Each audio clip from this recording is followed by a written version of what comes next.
Welcome to Devasana lifestyle. என்னோடய சேனலை subscribe பண்ண எல்லாருக்கும் நன்றி. இப்போ தான் முதல் தடவை நீங்கள் என்னோடய வீடியோவை பார்க்குறீங்க அப்படின்னா என்னோடய சேனலை சப்ஸ்கிரைப் பண்ணிவிட்டு பெல் ஐக்கானை கிளிக் பண்ணுங்கள். கூடவே ஆளுன்ற ஆப்ஷனையும் கிளிக் பண்ணுங்கள். அப்போ தான் நான் போடுற வீடியோ உங்களுக்கு நோட்டிஃபிகேஷனாக வரும். இன்றைக்கி வந்து அருமையான பருப்பு பாயசம் ஜவ்வரிசியோடு சேர்ந்து பண்ண பாயசம் தான் பார்க்க போகிறோம். அதுக்கு ஒரு சின்ன டம்ளர் அளவுக்கு ஜவ்வரிசி எடுத்து நல்லா கழுவிட்டு ஒரு 1/2 ஊற வச்சுருக்கேன். அதே டம்ளரில் பைத்தம்பருப்பு எடுத்து ஒரு கடாயை அடுப்பில் வச்சு அதை நல்லா பொன்னிறாக வரைக்கும் வறுத்து எடுத்துக்கிறேன். இப்போ இந்த வறுத்து எடுத்த பைத்தம்பருப்பு ஒரு குக்கரில் சேர்த்து 1.5 டம்ளர் அளவு தண்ணி வச்சு நம்ம மூடி போட்டு வேக விட போகிறோம். 2 விசில் வச்சா நல்லா வெந்துடும். இப்போ இது வந்து வேக வச்சு ஒரு அடுப்பில் வச்சுப்போம். அதுக்கப்புறமா நம்ம இதுக்கு தேவையான வெல்லம் எடுத்துப்போம். நம்ம 1 டம்ளர் சின்ன டம்ளருக்கு இப்போ ஜவ்வரிசியும் பைத்தம்பருப்பு 1 டம்ளர் எடுத்துருக்கோம்.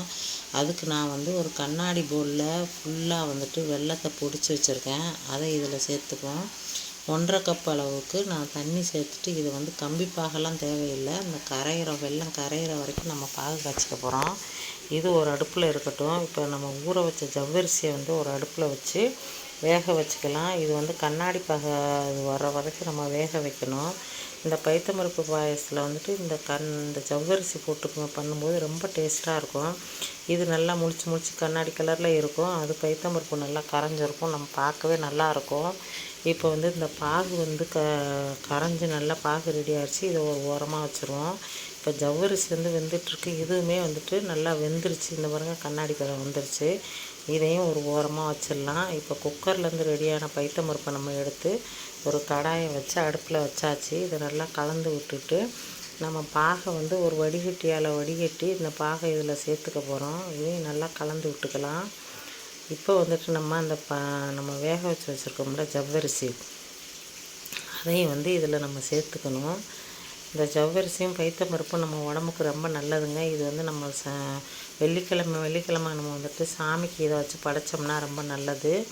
இதுக்கு தேவையான உப்பு கொஞ்சம் ஆட் பண்ணோம்னா நம்ம ஸ்வீட்டை எடுத்து கொடுப்போம். இப்போ ஜவ்வரிசியும் உப்பும் சேர்த்துக்கலாம்.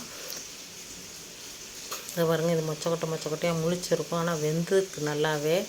சுவை வந்து ரொம்ப அருமையாக இருக்கும். இதில் வந்து நம்ம வேணும்னா கொஞ்சம் தண்ணி சேர்த்துக்கலாம். இப்போ வந்துட்டு ஒரு பெரிய ஸ்பூன் அளவு நான் நெய் எடுத்துருக்கேன் ஒரு கடாயில். இந்த தேங்காயை வந்து குட்டி குட்டியாக நறுக்கி வச்சுருக்கேன். அந்த தேங்காயை நம்ம நல்லா பொன்னிறமாக வதக்கிக்கணும். அது கூடவே நம்ம வந்து 10 முந்திரி போட்டிருக்கேன், 10 திராட்சை போட்டிருக்கேன். இது எல்லாத்தையும் நல்லா வறுத்துட்டு நம்ம பாயசத்தோடு ஆட் பண்ணணும். இப்போ தேங்காய், முந்திரி, திராட்சை எல்லாம் வந்துட்டு நல்ல சத்தான உணவு. இப்போ இதுக்கு இந்த பைத்தம்பருப்பும் இந்த ஜவ்வரிசி வெல்லம் எல்லாம் கரைஞ்சிருச்சு நல்லா. இப்போ இதோட 2 ஏலக்காய் சேர்த்துக்கலாம். சேர்த்துட்டு நம்ம இந்த வறுத்து வைத்த முந்திரி, திராட்சை, தேங்காய் எல்லாத்தையும் சேர்த்துக்கலாம். இது வந்து நல்ல புரோட்டீன் நிறைந்த உணவுங்க. தேங்காய் பாலும் சேர்த்துப்போம். 1 கப் தேங்காய் பால் சேர்த்துருக்கேன். ஸ்டவ்வை ஆஃப் பண்ணிட்டு தான் தேங்காய் பால் சேர்க்கணும், இல்லைன்னா திரிஞ்சிரும்.